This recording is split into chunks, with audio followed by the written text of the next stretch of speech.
বাবু মশাইরা সেই গাঁ গেইরাম থেকে ধুলো মাটি ঘেঁষতে ঘেঁষতে আপনাদের কাছে এইছি।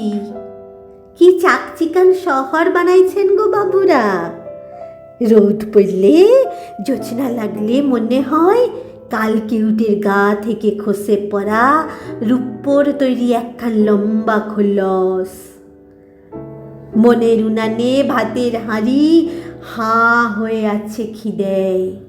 চাল ডাল তরি তরকারি শাক পাতা কিছু নেই, কিন্তু জল ফুটছে টকবগিয়ে। বাবু মশাইরা, লোকে বলেছিল ভালুকের নাচ দেখালে আপনারা নাকি পয়সা দেন।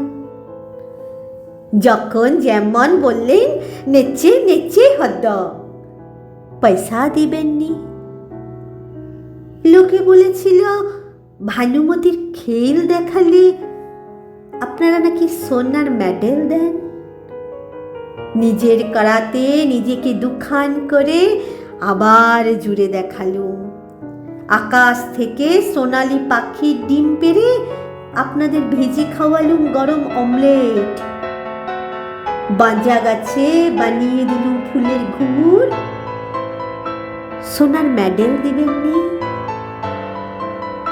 বাবু মশাইরা, সেই ল্যাংটো বেলা থেকে বড় শখ, ঘরে ফিরব বুকে সোনার মেডেল টাঙিয়ে, আর বউ বাচ্চাদের মুখে ফাটা কাপাস তুলোর হাসি ফুটিয়ে বলবো, দেখিস আমি মারা গেলে আমার গা থেকে গজাবে চন্দন গন্ধের বন। সোনার মেডেল দিবেননি, সোনার মেডেল। ধন্যবাদ।